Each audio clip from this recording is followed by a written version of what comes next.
نبی کریم صلی اللہ تعالی علیہ وسلم نے ارشاد فرمایا تین لوگ ہیں جنہیں دیکھ کے رب مسکراتا ہے۔ یا رسول اللہ صلی اللہ علیہ وسلم وہ کون کون سے؟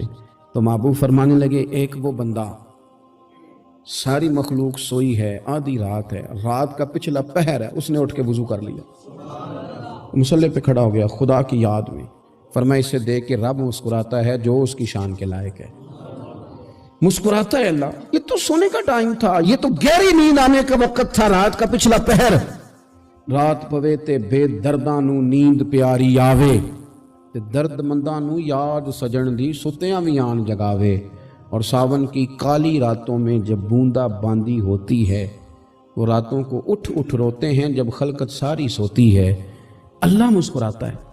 اور سننا میرے بھائی، میرے نبی پاک صلی اللہ تعالیٰ علیہ وسلم فرماتے ہیں جب مسلمان نماز کے لیے صفیں بناتے ہیں نا، ترتیب لگ رہی ہوتی ہے، اب اللہ کی بارگاہ میں کھڑے ہوں گے، قیام کریں گے، رکوع کریں گے، سجود کریں گے، فرمایا جب مومن صفیں بناتے ہیں تو رب دیکھ کے مسکراتا ہے، مسکراتا ہے۔ کمال ہو گئے عروج بندگی کا، جب بندے کو دیکھ کے رب مسکرائے، خدا بندے سے خود پوچھے بتا تیری رضا کیا ہے، مسکراتا ہے۔ اور میرے نبی پاک علیہ السلام فرماتے ہیں جب مجاہد جہاد کے لیے صفیں سیدھی کرتے ہیں، آج تو یہ رب کے نام پہ مرنے ہی آ گئے، یہ صفوں میں کھڑے ہوں گے، ترتیب سے لڑیں گے، ترتیب سے گلا کاٹیں گے کافروں کا یا شہادت لیں گے۔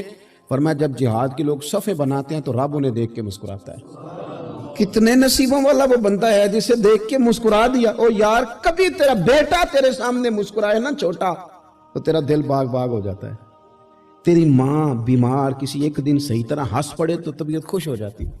مجھے بتاؤ نا جس کا رب بھی اسے دیکھ کے ہنس پڑے جو اس کی شان کے لائق ہے، کیا اس بندے کے نصیبیں ہیں، کیا اس کے مقدر ہیں۔ آپ اس مقام پر اپنے آپ کو لائیں۔ اب دیکھیں نا یہ حدیث آپ نے سن لی، اب ہم نے نا اس طرح صفحے نہیں بنانے جس طرح ساری دنیا، اب ذرا صفحے بھی شوق سے بنائیں گے، آپ ذرا تھوڑا سا شوق پیدا کریں گے، بھئی یہ تو میں وہ کام کرنے لگا ہوں جسے دیکھ کے رب مسکراتا ہے۔ نبی پاک صلی اللہ علیہ وسلم نے فرمایا جب کوئی بندہ توبہ کرتا ہے نا، ہم توبہ کا رٹا لگاتے ہیں، یا اللہ میری توبہ یا اللہ۔ اور توبہ کا تو مطلب یہ ہے کہ پچھلے گناہوں سے پکی توبہ، آج کے بعد یہ غلطی نہ کرنے کا پکا وعدہ۔ تو نے ساری شب برات رو کے گزاری ہے، بتا سویرے جھوٹ جوڑنے کا ارادہ ہے تیرا، آج کے بعد رشوت تو نہیں نہ لے گا، ملاوٹ تو نہیں نہ کرے گا، یہ توبہ ہے۔ اور اگر سارے کام اسی طرح کرنے تو پھر یہ توبہ کا رٹا ہے، جتنا مرضی لگاؤ۔ حضرت علی بن ربیعہ رضی اللہ تعالیٰ عنہ فرماتے میں مولا علی کے ساتھ تھا، مقام حرہ کی طرف جا رہے تھے، حضرت علی نے ہاتھ اٹھا کے دعا مانگی ہماری تعلیم کے لیے، ورنہ حضرت علی ہم صحابہ کو محفوظ عن الخطا تو مانتے ہیں نا، ہاتھ اٹھا کے کہا اے اللہ ہمارے گناہ بخش دے، تیرے علاوہ کوئی معاف کرنے والا نہیں۔ اور پھر حضرت علی آسمان کی طرف دیکھا اور دیکھ کے نا حضرت علی بن ربیعہ کو تو مسکرائے۔ حضرت علی بن ربیعہ کہنے لگے حضور مسکرائے کیوں ہو؟ فرمانے لگے ایک دن میں حضور کے ساتھ اسی طرح آیا تھا، اسی طرح حضور نے دعا فرمائی تھی ہماری تعلیم کے لیے، اور پھر حضور مجھے دیکھ کے مسکرائے تھے اور فرمایا جب کوئی بندہ رب کی بارگاہ میں اس طرح استغفار کرتا ہے تو رب مسکراتا ہے، اور مسکرا کے فرماتا دیکھ لو میرے بندوں کو پتا ہے کہ میرے علاوہ معاف کرنے والا کوئی نہیں، انہیں پتا ہے، تم اس کی بارگاہ میں رجوع تو لاؤ، آؤ تو صحیح دو آنسو لے کر۔ اقبال کہتے ہیں کہ موتی سمجھ کے شان کریمی نے چن لیا، قطرے دو گرے میرے اب کے انفعال کے، دو میں نے آنسو بہائے تھے تو اس کے کرم نے تو موتی سمجھ کے چن لیا۔ سنو نا حضور اس استغفار کو، اللہ کو یار رات کو توبہ کر کے سونا چاہیے ہمیں، کچھ غلطیاں ہم کرنا نہیں چاہتے پر ہم سے ہو جاتی ہیں، کچھ دل ہم توڑنا نہیں چاہتے پر وہ ٹوٹ جاتے ہیں، ہماری مجبوری ہوتی ہے ٹوٹ جاتے ہیں۔ رات کو اس کی بارگاہ میں ہاتھ باندھ کے کشکول طلب دراز کر کے خوب استغفار پڑھنا چاہیے کہ مالک بندے ہیں نا کیا کریں، نفس کا ساتھ ہے، دنیا کا ساتھ ہے، خواہشات نفسانیہ، مالک معاف کر دے۔ درد سے توبہ، رسم نہ ہو، کہانی نہ ہو، لفظ نہ ہو، جملے نہ ہو، اور جناب ایسے لوگوں کے بیچ بڑے ہاتھ باندھ کے اور بڑا کوئی ضرورت نہیں، آپ اکیلے اپنی چارپائی پہ بستر کے اندر منہ دے کے بھی درد سے کہیں گے نا معاف کر دے تو وہ تو مہربانی بڑا ہے۔ میرے نبی پاک صلی اللہ علیہ وسلم مثال دیتے ہیں، فرمایا ایک آدمی صحرا میں جا رہا، صحابہ سے حضور خطاب کر رہے ہیں، فرمایا ایک آدمی صحرا میں جا رہا تھا، اس نے اپنی اونٹنی پہ کھانا پانی پیسے ہر چیز رکھی ہوئی تھی، صحرا تھا بہت بڑا، درمیان صحرا کے گیا تو تھوڑا سا سستانے کے لیے، آرام کرنے کے لیے اونٹنی سے نیچے اترا۔ اب اس نے اونٹنی کی لگام، اونٹنی کی نکیل اپنے سرہانے کے نیچے رکھی، ہاتھ کے ساتھ پکڑی اور سو گیا۔ تھوڑی ہی دیر کے بعد جب اس کی آنکھ کھلی تو دیکھا اونٹنی غائب ہے۔ صحرا میں وہ پیدل نہ آگے جا سکتا ہے، نہ پیچھے جا سکتا ہے، نہ دائیں نہ بائیں، کھانے کو روٹی نہیں، پینے کو پانی کا قطرہ نہیں، تھوڑا ادھر بھاگا ادھر بھاگا، تھک گیا۔ کریم محبوب فرماتے ہیں وہ پوری طرح نڈھال ہو گیا اور مایوس ہو گیا، معاذ اللہ، مایوس ہو کے دوبارہ اسی جگہ آ کے لیٹ گیا جہاں پہلے لیٹا تھا، انتظار کرنے لگا کہ اب موت ہی آئے گی، آخری وقت ہے، نہ میں پیدل یہ صحرا کراس کر سکتا ہوں، نہ پیچھے جا سکتا ہوں، نہ کھانا ہے نہ پانی ہے، سوائے موت کے کوئی سہارا نہیں۔ حضور فرماتے ہیں وہ رستے میں دوبارہ لیٹ گیا، اچانک اس نے رخ بدلا تو اونٹنی سامنے کھڑی تھی۔ حضور نے صحابہ سے پوچھا بتاؤ نا اسے بھلا کتنی کو خوشی ہوگی؟ یا رسول اللہ جسے نئی زندگی مل گئی ہے۔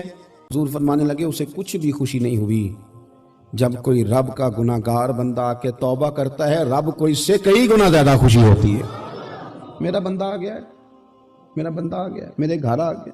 اس نے آنسو بہائے ہیں، اس نے کہا اللہ میں تیرا ہی ہوں، تیرا ہی رزق کھاتا ہوں، تیری ہی زمین پہ رہتا ہوں، تیرے نام سے میری سانسیں چلتی ہیں۔ وہ آ گیا، فرمایا اس اونٹنی والے سے زیادہ رب کو خوشی ہوتی ہے جب گناہگار آ کے توبہ کرتے۔ گناہگاروں کے آنسو اس کی بارگاہ میں بڑے مقبول ہیں، لیکن ہم رسم ادا کرتے ہیں، توبہ نہیں کرتے۔ ہم اپنے آپ کے ساتھ دھوکہ کرتے ہیں، جھوٹ بولتے ہیں۔ ہم بندہ کوئی ناراض ہو جائے تو ہمیں کو نہیں نیند آتی، اس کے گھر چلے جاتے ہیں۔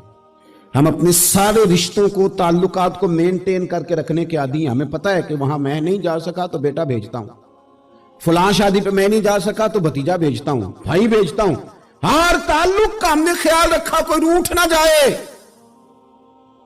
لیکن کمال ہے نا، یہ نہیں سوچا کہ اگر رب روٹھ گیا تو جب وہ روٹھ جائے نا تو سارے رشتے بھی بندے کے پاس موجود ہوں تو کوئی کرامت نہیں ہوتی، پھر کروڑوں روپیہ جیب میں ہوں تو ڈاکٹروں کی دوائیاں اثر نہیں کرتی۔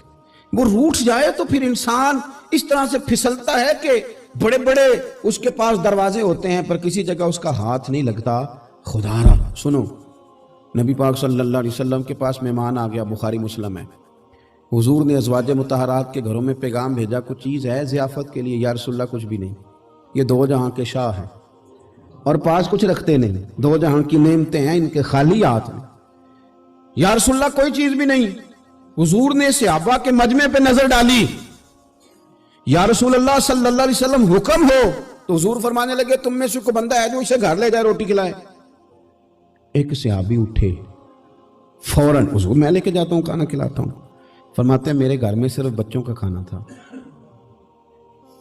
یہ نہیں کہ فریزر بھرا ہوا ہے نعمتوں سے، صرف بچوں کا کھانا۔ یہ نہیں کہ کسی کو دیکھ کے اپنی ہنڈیا پہ برتن دے لیا، صرف بچوں کا کھانا۔ کہتے ہیں گھر گیا، بیوی سے کہا کیا کیفیت ہے؟ کہنے لگی بچوں کی روٹی ہے۔ میں نے کہا بچے سلا دے،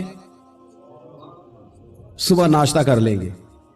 تو کہنے لگی آپ کیا کھائیں گے؟ تو میں نے کہا نہ میں کھاؤں گا نہ تو کھائے گی، مہمان جو نبی پاک کا ہے۔ کہا اچھا، اب ذرا تجویز دیکھو میاں بیوی کی سوجھی آپس میں۔ کہتے ہیں کھانا لگا دینا، کیونکہ ایک آدھ بندے کا کھانا ہے۔ اپنی غربتوں کا ہر جگہ اظہار کرنا، رونا رونا، یہ دیکھو غربت کیسے چھپائی جا رہی۔ اس کو کہا نہیں کہ چل تو تھوڑا رحم کھا، تو آیا ہے تو تھوڑا رحم کھا، یہ نہیں کہا اٹھ کے نا تو کھانا رکھنا اور اٹھ کے نا چراغ ٹھیک کرنے کے بہانے بجھا دینا۔ ہم دنیا والوں کے سامنے کیوں اپنے دکھ بیان کریں؟ ہم جو کہیں گے رب رسول کی بارگاہ میں کہیں گے۔ تو نا چراغ ٹھیک کرنے کے بہانے، اہلیہ اٹھی کھانا دینے کے بعد چراغ ٹھیک کرنے کے بہانے بجھا دیا۔ خامد بھی ہاتھ چلاتے رہے، بیوی کبھی برتن رکھتی کبھی اٹھاتی، پتہ چلے کہ کھانا کھا رہے ہیں، کھانا کھایا جا رہا ہے۔ کہتے ہیں مہمان پیٹ بھر کے کھانا کھا گیا۔ یہ کام ہوا رات کے اندھیرے میں، اس وقت ہوا جب چراغ بھی بند تھا، اس وقت ہوا جب کوئی دیکھنے والا نہیں تھا، کسی پڑوسی کو بھی خبر نہیں تھی۔ فرماتے ہیں صبح کے اجالے میں اس مہمان کو لے کے مسجد نبوی میں نے قدم رکھا تو نبی کریم نے فرمایا رات جو تم نے کام کیا ہے نا اسے دیکھ کے میرا رب بڑا مسکرایا ہے، اللہ بڑا مسکرایا ہے۔ اللہ تردامنی پہ شیخ ہماری نہ جائیے، ہم دامن نہ چھوڑ دیں تو فرشتے وضو کریں۔